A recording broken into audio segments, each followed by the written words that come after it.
Well, good afternoon everyone, and welcome once again to Ed's Orchids. Thanks for joining me. Now I'm going to indulge myself a little bit this time on my favourite Paphiopedilum, which is Paphiopedilum farianum. Now these come from northern India, Bhutan, and they grow at very high elevations from 5,000 to 6,000 feet up on grassy slopes and on calcareous rocks. So they always like a little bit of calcium in the potting medium. And the climate where they live is subject to monsoons and wind-blowing dry monsoons that come from Asia.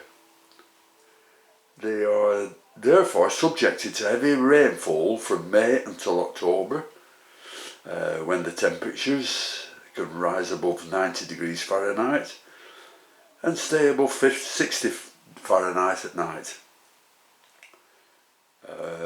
Later on in the year, when things become a bit cooler, by the end of October, and there has only been occasional showers, but always fog and mist.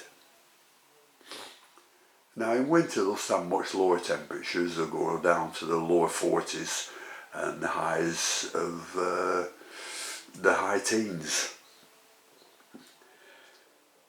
The area where they live is never completely dry, but it's always a little bit moist. When they bloom, the conditions are a lot colder than the summer months, and they generally bloom around about December, January, February, March. These what I have, I've got two blooms which I'll show you in close up in a bit, are a little bit early, and one has been in bloom for around about 6 weeks or so. So we'll just have a look at them. I can't tell you much more about them until I read up on them, but we'll stop the camera and we'll get a closer look. I mean, I've been a little bit naughty and I bought another 3 of them. Now these are the 3 I've just bought, and I'm very pleased with them, and they only cost me what was it, about 12 euros each, 13 euros at the most, and there's two growths on every plant. That's 1, 2,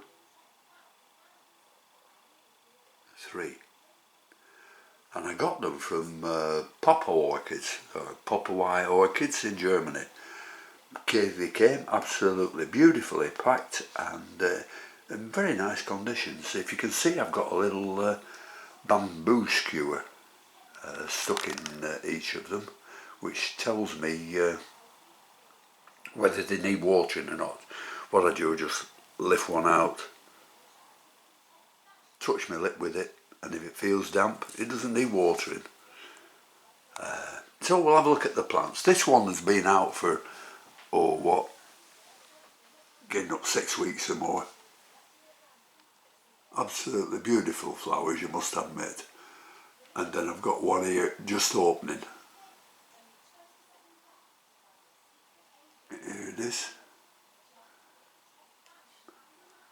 A little more curl on the petals at the side, if you notice, but they are very beautiful plants. Very thin stems on them, and they only produce one flower per stem. They're very unusual to have 2 on, but they're the most beautiful of all flowers, I think. So I've got one here which flowered. This is it. It flowered sort of last year, this one, and the plant died off, but it sent up a new growth, and this is the new growth I'm trying to bring on. When I got them from Germany, they came in like a choir, if you can see, there it is. And so I've left 2 of them in this, and I put one in moss. This one's in moss as well. The other one's in the, what do you call it, in that pom stuff it's called, from Germany, in the Leucura plant, the Leucura plant pot. Yeah. So those are the flowers I've got. Absolutely beautiful. I love them to bits. And if this is only a short video, I do apologise. Can't give you many more tips on them. Only they don't like being messed around a lot. I've found out.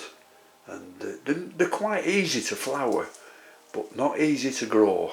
So we'll just see how these go on, and I'll keep you informed of how they're doing. Also in the coir that they came in, and in the moss that I've put them in. So that's about all. So thank you very much for watching, and until next time, when I've got something else for you, I'll see you later. Bye.